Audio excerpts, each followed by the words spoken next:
ഹബീബായ നബി തങ്ങൾ പറഞ്ഞതിങ്ങനെയാണ്: മാ അക്രമഹുന്ന ഇല്ലാ കരീം വമാ അഹാനഹുന്ന ഇല്ലാ ലഈം.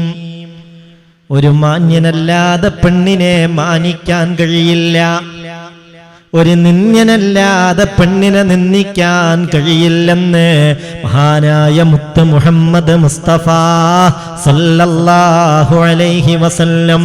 മാ അക്രമഹുന്ന ഇല്ലാ കരീം, മാന്യനല്ലാതെ പെണ്ണിനെ മാനിക്കുകയില്ല, ഭാര്യയെ മാനിക്കുകയില്ല. വമാ അഹാനഹുന്ന ഇല്ലാ ലഈം, തന്റെ ഭാര്യയെ അവഗണിക്കുന്നവൻ നിന്ദ്യനായിരിക്കും. നിന്ദ്യനല്ലാതെ സ്വന്തം ഭാര്യയെ നിന്ദിക്കാൻ കഴിയില്ല. ഖാല റസൂലുള്ളാഹി സ്വല്ലല്ലാഹു അലൈഹി വസല്ലം. ഒരു പുരുഷന്റെ സമ്പൂർണ്ണ ഈമാന്റെ അടയാളമായി അല്ലാഹുവിന്റെ വിശുദ്ധ ഖുർആൻ പരിചയപ്പെടുത്തിയത്, ഹബീബായ നബി തങ്ങൾ പറഞ്ഞു തന്നത്, അവൻ ഏറ്റവും ഉത്കൃഷ്ട സ്വഭാവത്തിന്റെ ഉടമയായി തന്റെ വീട്ടുകാരോട് ഏറ്റവും മാന്യമായി പെരുമാറലാണ്. ഉത്തമ സ്വഭാവം ഉള്ളവൻ തന്റെ കുടുംബത്തോട്, ഭാര്യയോട്, മക്കളോട് ഏറ്റവും നന്നായി പെരുമാറുന്നവൻ, അവനാണ് ഈമാൻ സമ്പൂർണമായവരെന്ന് ഹബീബായ മുഹമ്മദ് മുസ്തഫ. സഹോദരായി പറയുന്നത് ശ്രദ്ധിക്കണം. അക്മലുൽ മുഅ്മിനീന ഈമാനാ അഹ്സനുഹും അഖ്ലാഖാ വഅൽതഫുഹും ബിഅഹ്ലിഹി. അക്മലുൽ മുഅ്മിനീന ഈമാനൻ, ഒരു പുരുഷന്റെ ഈമാന്റെ സമ്പൂർണത, ഈമാൻ ഏറ്റവും പൂർണ്ണമായ ആളുകളുടെ അടയാളം എന്താ? അത് നിസ്കാരത്തഴമ്പാണെന്ന് മുത്ത് റസൂൽ പറഞ്ഞിട്ടില്ല. നന്നായി നിസ്കാരത്തഴമ്പ് 2ഉം 3ഉം പുള്ളികളായി കുത്തുകളായി ഇങ്ങനെ മുഴച്ചു നിൽക്കുന്നവർ, അവരാണ് സമ്പൂർണ്ണ ഈമാനുള്ളവർ. അങ്ങനെ പറഞ്ഞോ? അങ്ങനെയാണെങ്കിൽ എളുപ്പമായിരുന്നു, ഒരാഴ്ച കൊണ്ട് ഈമാൻ പൂർണ്ണമാക്കാം. നല്ല ഉരമുള്ള പായയിലോ മറ്റോ സുജൂദ് അങ്ങോട്ട് ചെയ്താൽ വേഗം നിസ്കാരത്തഴമ്പുണ്ടാവും. അതൊന്നുമല്ല സമ്പൂർണ്ണ ഈമാന്റെ അടയാളം. പിന്നെയോ അക്മലുൽ മുഅ്മിനീന ഈമാനാ അഹ്സനുഹും അഖ്ലാഖാ, നിങ്ങളിൽ ഏറ്റവും ഉത്തമ സ്വഭാവമുള്ളവരാരോ അവരാണ് ഈമാൻ ഏറ്റവും പൂർണ്ണമായവർ. വഅൽതഫുഹും ബിഅഹ്ലിഹി, പിന്നെയോ തന്റെ ഭാര്യയോട്, തന്റെ കുടുംബത്തോട്, തന്റെ വീട്ടിലുള്ളവരോട് ഏറ്റവും കാരുണ്യത്തോടുകൂടെ പെരുമാറുന്നവർ, തന്റെ വീട്ടിലുള്ളവരോടൊക്കെയും കാരുണ്യത്തോടുകൂടെ, ദയയോടുകൂടെ, ഇഷ്ടത്തോടുകൂടെ വർത്തിക്കുന്നവർ, അവരാണ് ഈമാൻ പൂർണ്ണമായവർ എന്ന് മഹാനായ മുഹമ്മദ് മുസ്തഫ സല്ലല്ലാഹു അലൈഹി വസല്ലമ തങ്ങൾ പഠിപ്പിച്ചിട്ടുണ്ട്. അല്ലാഹുവേ പടച്ചോനെ, റബ്ബ കൂട്ടത്തിൽ നമ്മളെയൊക്കെയും ഉൾപ്പെടുത്തട്ടെ. സഹോദര, സഹോദരി, ഏറ്റവും നല്ല സ്വഭാവത്തോടുകൂടെയും കാരുണ്യത്തോടുകൂടെയും മറ്റുള്ളവരോട് പെരുമാറുക, ഇതാണല്ലോ ഹുസ്നുൽ ഖുൽഖ്, ഇതാണല്ലോ ഏറ്റവും വലിയ ഇബാദത്ത്. ഇന്നും ദുആ ചെയ്യാൻ ഏൽപ്പിച്ച കൂട്ടത്തിൽ ഒരു സഹോദരിയും മക്കളും വന്നിട്ട് പറഞ്ഞത്, ഭർത്താവിന്റെ മുൻകോപം മാറാൻ വേണ്ടി ഒന്ന് ദുആ ചെയ്യണം. ആള് നല്ല മനുഷ്യനാ, നല്ല സ്നേഹമുള്ള ആളാണ്, പക്ഷെ ചെറിയ വിഷയങ്ങൾ മതി പൊട്ടിത്തെറിക്കും. എന്താണ് പറയുന്നത് എന്ന് പിന്നെ ഒരു ലൈസൻസ് ഉണ്ടാവില്ല, ആരെയാണ് പറയുന്നത് എന്ന് ലൈസൻസ് ഉണ്ടാവില്ല. അദ്ദേഹം വാങ്ങിക്കൊണ്ടുവന്ന വസ്തുക്കൾ ദേഷ്യം പിടിച്ചിട്ട് അദ്ദേഹം തന്നെ നശിപ്പിക്കും. പിന്നീട് സോറി പറയും. പക്ഷെ എല്ലാ ദിവസവും ഇങ്ങനെ ചെയ്യുകയാണെങ്കിൽ എന്താണ് അതിന്റെ അർത്ഥം? എത്ര വലിയൊരു വിവരക്കേടാണത്. സ്വൽസ്വഭാവം എന്ന് പറഞ്ഞാൽ തന്നെ നിങ്ങൾക്ക് പെട്ടെന്ന് ദേഷ്യം വരാതിരിക്കലാണ്, മുൻകോപമില്ലാതിരിക്കലാണ്, ദേഷ്യത്തെ അടക്കി നിർത്തലാണെന്ന് മഹാനായ മുഹമ്മദ് മുസ്തഫ സല്ലല്ലാഹു അലൈഹി വസല്ലം. ഉണ്ടല്ലോ നമ്മുടെ കൂട്ടത്തിലൊക്കെ പെട്ടെന്ന് ദേഷ്യം പിടിക്കുന്ന ആളുകളുണ്ടല്ലോ. ഒരു ഹദീസ് ശ്രദ്ധിക്ക്, പെട്ടെന്ന് ദേഷ്യം പിടിക്കുന്ന ആളുകൾ ഉണ്ടാവില്ലേ? നമ്മൾ തന്നെയാണ് നമ്മളെ നിയന്ത്രിക്കേണ്ടത്. വേറെ ആർക്കാ നമ്മളെ നിയന്ത്രിക്കാൻ കഴിയുക? മറ്റാർക്കാ നമ്മൾ നിയന്ത്രിക്കാൻ കഴിയുക? അനിൽ അലാ ഇബ്നു ശഖീർ റളിയല്ലാഹു അൻഹു, മഹാനായ അലാ ഇബ്നു ശഖീർ തങ്ങൾ പറയുകയാണ്, അന്ന റജുലൻ അത്തൻ നബിയ സല്ലല്ലാഹു അലൈഹി വസല്ലമ മിൻ ഖിബലി വജ്ഹിഹി. ഹബീബായ നബി തങ്ങൾ ഒരു സദസ്സിലിരിക്കവേ ഒരു ദിവസം ഹബീബായ നബിയുടെ അടുത്തേക്ക് നേരെ മുന്നിലൂടെ ഒരാൾ കടന്നു വന്നു. റസൂലുള്ളാഹിന്റെ അടുത്തേക്ക് നേരെ മുന്നിലൂടെ ഒരാൾ കയറി വന്നു. ഫഖാല, അയാൾ ചോദിച്ചു, നബിയേ, അയ്യുൽ അമലി അഫ്ളലു യാ റസൂലല്ലാഹ്, അമലിന്റെ കൂട്ടത്തിലെ ഏറ്റവും അഫ്ളലായ അമലേതാണു നബിയേ? ഒരുപാട് ഇബാദത്തുകൾ, അമാലുകൾ നിങ്ങൾ ഞങ്ങൾക്ക് പഠിപ്പിച്ചു തന്നിട്ടുണ്ട്. നിസ്കാരത്തിന്റെ കാര്യം, നോമ്പിന്റെ കാര്യം, വിശുദ്ധ ഖുർആൻ പാരായണം, ദാനധർമ്മങ്ങൾ, എന്തെല്ലാം അമലുകളാണ്.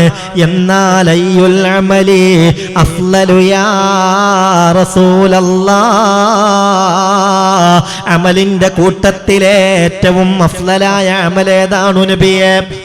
ഉടനെ ഖാല, അല്ലാഹുവിന്റെ റസൂലിന്റെ മറുപടി ഇങ്ങനെയാണ്, ഹുസ്നുൽ ഖുൽഖ്. ഇതൊന്ന് ശ്രദ്ധിക്കേ. ഹുസ്നുൽ ഖുൽഖ്, സ്വൽസ്വഭാവമാണ് അമലിന്റെ കൂട്ടത്തിൽ ഏറ്റവും അഫ്ളലായ അമൽ. അയാൾ തിരിഞ്ഞുപോയി. മുത്തറസൂൽ മറുപടി കൊടുത്തു, അയാൾ തിരിച്ചുപോയി.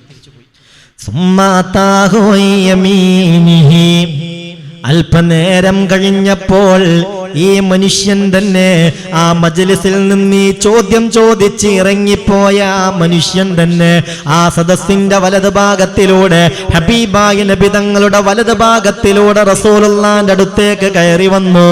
ഹബീബായ നബി തങ്ങളെ വിളിച്ചു. എന്നിട്ട് ചോദിച്ചു, നബിയേ,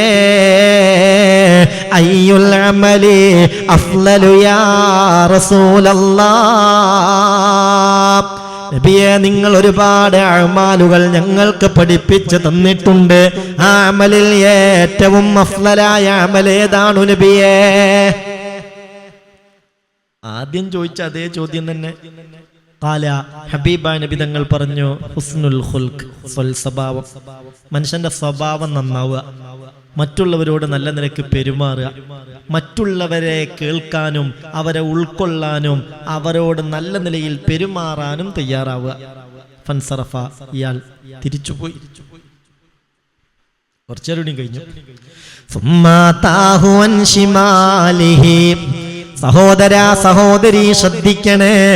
പിന്നീട് ഈ മനുഷ്യൻ തന്നെ ഹബീബിന്റെ ഇടതുഭാഗത്തിലൂടെ കയറി വന്നു.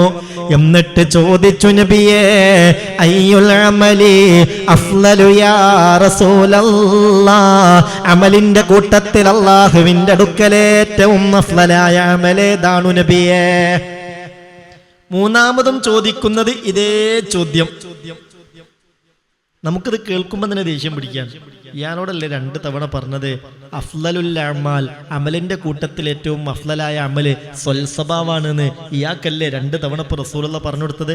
സദസ്സിൽ തന്നെ ചിലർക്ക് ദേഷ്യം പിടിക്കാൻ തുടങ്ങി. അള്ളാഹുവിന്റെ റസൂല് പറഞ്ഞു, സഹോദരാ, ഹുസ്നുൽ ഖുൽഖ്, സ്വൽസ്വഭാവം. നമ്മളെ പെരുമാറ്റം നന്നാക്കുക, സ്വഭാവം നന്നാക്കുക. ആളുകളൊക്കെ നമ്മളോട് ഇങ്ങോട്ട് എങ്ങനെ വർത്തിക്കണമെന്നാണോ, എങ്ങനെ പെരുമാറണമെന്നാണോ നമ്മൾ ആഗ്രഹിക്കുന്നത്, ആ നിലയിൽ നമ്മൾ അങ്ങോട്ട് പെരുമാറുക. ഇതാണ് സ്വൽസ്വഭാവം. ഫൻസറഫ, അയാൾ തിരിച്ചുപോയി. കേൾക്കണ്ട സഹോദരാ, സുമ്മാതാഹു മിൻ വറാഇഹി, പിന്നീട് ഈ മനുഷ്യൻ മുത്ത് റസൂലിന്റെ നേരെ പിന്നിലൂടെ കയറി വന്നു. റസൂലുള്ളാഹിനെ വിളിച്ചു. ഫൽതഫത ഇലൈഹി നബിയ്യു സ്വല്ലല്ലാഹു അലൈഹി വസല്ലം, അല്ലാഹുവിന്റെ റസൂൽ അയാളിലേക്ക് തിരിഞ്ഞു. അപ്പോൾ അയാളുടെ ചോദ്യം തന്നെയാണ്, അയ്യുൽ അമലി അഫ്ളലു യാ റസൂലല്ലാഹ്, അമലിന്റെ കൂട്ടത്തിൽ ഏറ്റവും അഫ്ളലായ അമലേതാണു നബിയേ? ഉടനെ ഫഖാല, മുത്ത് റസൂലിന്റെ ചോദ്യം, മാലക യാ അഖീ ലാ തഫ്ഖഹ്, എന്താ സഹോദര ഇനിയും മനസ്സിലായില്ലേ? അമലിന്റെ കൂട്ടത്തിലെ ഏറ്റവും അഫ്ളലായ അമൽ ഹുസ്നുൽ ഖുൽഖ്, സ്വൽസ്വഭാവമാണ്. എന്നിട്ട് പറഞ്ഞു ഹുവ അല്ലാ തഗ്ലബ ഇനിസ്തതഅത, അത് പരമാവധി ദേഷ്യപ്പെടാതിരിക്കലാണ്. ഹുസ്നുൽ ഖുൽഖ് എന്ന് പറഞ്ഞാൽ അത് ഹുസ്നുൽ ഖുൽഖാണ് ഏറ്റവും അഫ്ളലായ അമൽ. എന്നിട്ട് നാലാമതും അയാളിലേക്ക് തിരിഞ്ഞു പുഞ്ചിരിച്ചിട്ട് ചോദിച്ചു മാലക്കയ അഖീലാ തഫ്ഖഹ്, സഹോദരാ 3 തവണ പറഞ്ഞു എന്നിട്ടും മനസ്സിലായില്ലേ? ഹുസ്നുൽ ഖുൽഖ്, സ്വൽസ്വഭാവം, അതാണ് ഏറ്റവും ശ്രേഷ്ഠമായ അമൽ. എന്നിട്ട് പറഞ്ഞു വഹുവ, ആ ഹുസ്നുൽ ഖുൽഖ് എന്നാൽ അല്ലാ തഗ്ലബ ഇനിസ്തതഅത, പരമാവധി ദേഷ്യപ്പെടാതിരിക്കലാണ്. അത് ഭർത്താവ് ശ്രദ്ധിക്കണം, അത് ഭാര്യ ശ്രദ്ധിക്കണം. എല്ലാ വിഷയത്തിനും കറുമുറു കടിച്ചു പറച്ച സ്വഭാവം, മക്കളോടും ഭർത്താവിനോട് ഭാര്യയോട് വീട്ടുകാരോട് ഇങ്ങനെ മുഖം വീർപ്പിച്ച് ഒരുതരം ദേഷ്യവും വാശിയും എന്തൊക്കെയോ ഉള്ളിലുള്ളതുപോലെ പെരുമാറുന്ന ശൈലി രീതി, അതൊന്നും ശരിയല്ല. അല്ലാഹു റബ്ബുൽ ഇസ്സത്ത് നമ്മളെ കാത്തുരക്ഷിക്കട്ടെ. അപ്പോൾ സ്വൽസ്വഭാവത്തിന്റെ മഹത്വം പ്രത്യേകമായി ഉൾക്കൊള്ളണം. അങ്ങനെ തന്റെ ഭാര്യയെ, തന്റെ കുടുംബത്തെ പരിഗണിക്കണം.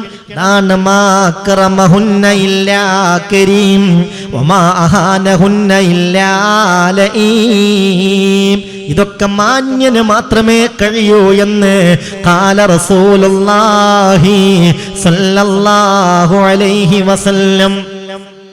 മാന്യതയോടുകൂടെ പെണ്ണിനോട് പെരുമാറുക. ഇസ്തൗസൂ ബിന്നിസാഇ ഖൈറാ ഫഇന്നമാ അഖദ്തുമൂഹുന്ന ബിഅമാനത്തില്ലാഹ്. നിങ്ങളുടെ ഭാര്യമാരോട് നല്ല നിലയിൽ സദുപദേശം നടത്തുക. ഫഇന്നമാ അഖദ്തുമൂഹുന്ന ബിഅമാനത്തില്ലാഹ്, ഇലാഹായ റബ്ബിന്റെ അമാനത്ത് കൊണ്ടാണ് അവരെ നിങ്ങൾ സ്വീകരിച്ചിട്ടുള്ളത്. അതൊരു അമാനത്താണ്, അതൊരു സൂക്ഷിപ്പ് സ്വത്താണ്. ഫസ്തഹ്ലൽതും ഫുറൂജഹുന്ന ബികലിമത്തില്ലാഹ്, അവരുടെ ജനനേന്ദ്രിയങ്ങൾ നിങ്ങൾക്ക് ഹലാലായത് ബികലിമത്തില്ലാഹ്, ഇലാഹായ റബ്ബിന്റെ കലിമത്ത് കൊണ്ടാണ്, അല്ലാഹുവിന്റെ പ്രത്യേകമായ നിർദ്ദേശപ്രകാരമുള്ള വചനങ്ങളെ കൊണ്ടാണ്, അല്ലാഹുവിന്റെ തീരുമാനം കൊണ്ടാണ്. അതൊക്കെ മനസ്സിലാക്കി സ്നേഹത്തോടുകൂടെ സന്തോഷത്തോടുകൂടെ അവരോട് പെരുമാറണേ എന്ന് മഹാനായ മുത്ത് മുഹമ്മദ് മുസ്തഫ